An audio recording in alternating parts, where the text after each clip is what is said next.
legitimate manner. They didn't remove PDP. Will PDP be peaceful, whatever the outcome of the election? Particularly all these people on social media who are always causing, so much ruckus. Dr. Ruben Abati, you know for a fact that I am not a medical doctor. I am not a psychiatrist, so I cannot speak to the mental ability or capacity of Asiwaju Bola Ahmed Tinubu. And then also, in the mood of the peace accord, I'm not supposed to have any bad words for anybody today. I want to be remembered as one of the few people who ran a professional campaign.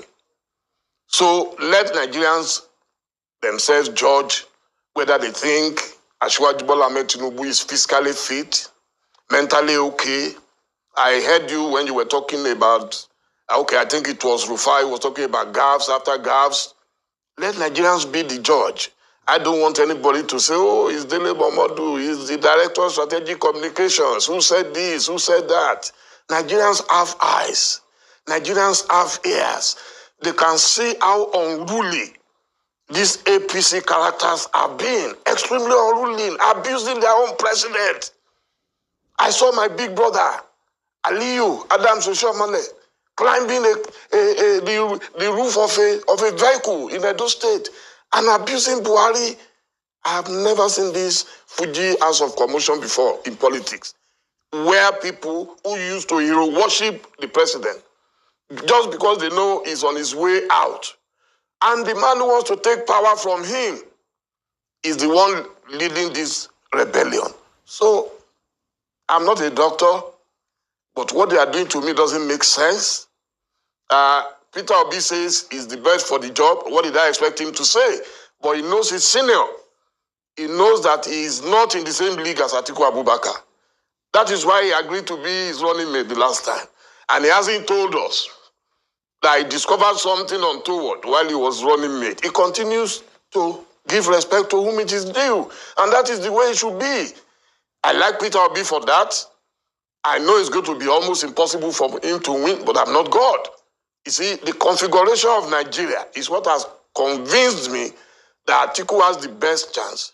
The history of Nigeria has also convinced me that history is still repeating itself like it did in 1979, in 1983, when we had Chief Obafemi Awolowo in the southwest, we had the Owele of Onitsha, Dr. Nnamdi Azikiwe in the southeast, we had Shagari from this northwest, we had Baba Aminu Kano in Kano, just like we have Kwankwaso today.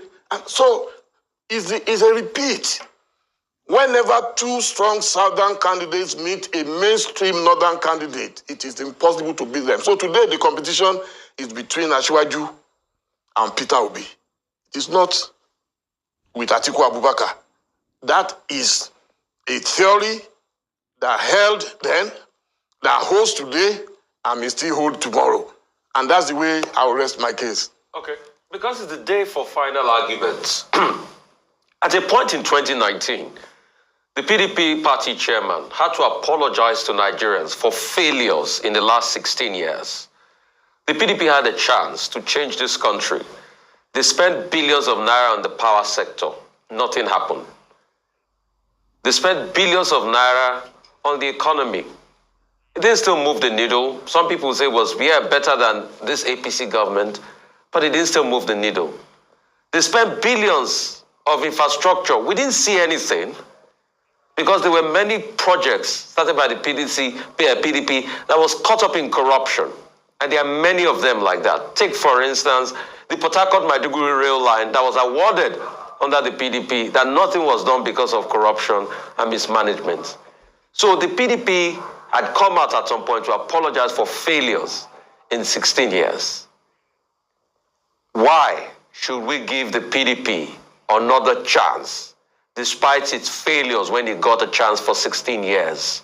Those are the arguments the opposition are trying to put forward to you this morning.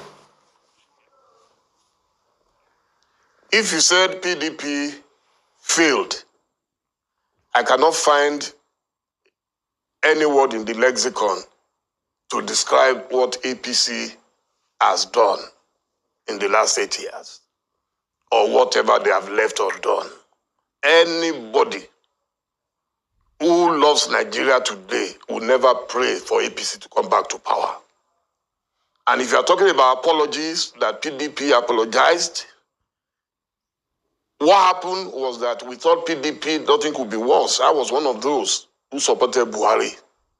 I still respect him till today. I believe that a lot of guys around him, from what they are doing today with this currency thing, I can see clearly that you have a lot of very unruly fellows. I don't want to use any worse word. Very unruly.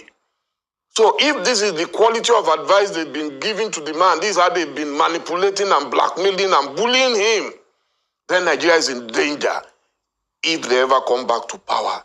Apologies. If you feel that you disappointed someone, there is nothing wrong in apologizing. But let me tell you, the case of APC is so bad that the wife of the president came out openly to apologize to Nigerians that we failed. What could be bigger than that? The wife of a sitting president came out publicly. They have not even ended. Okay? You cannot begin to compete what we call infractions under PDP with what you have today. What you have today is a complete mess. It's a disaster. So, yes, things were bad under PDP, but compared to what is going on today, in those days we were talking in billions. Today you are talking in trillions. Ordinary petroleum subsidy, you are talking in trillions. The debt burden under PDP, we were able to write it off. Today, it's like we are carrying an elephant on our heads with the debt burden. So there is nobody who has good conscience who will compare PDP and APC. APC is completely irredeemable. They are in total disarray today, and they don't even know what to do any longer. That's why all they know today is that they want to buy the votes. And the president has done something. I disagree with the lack of currency because people are suffering. My principal did a broadcast in which he said, look, CBN, find the money, make sure it circulates so that the ordinary people will not suffer. But the president has done something which is partly okay. But if people are throwing tantrums because there is no money in circulation. Look, when the president came to Lagos about 2 days ago, the stadium was hardly half filled. In the past, it has never happened that Shiwaju will have a rally in Lagos for himself. Even if it was for the governor, it would be full. It was not full because they didn't have the capacity to mobilize the people. That's a positive thing for our democracy. We cannot continue. So anybody who wants to become president of Nigeria will just amass money and he will just buy Nigeria. Are we a mafia dog? So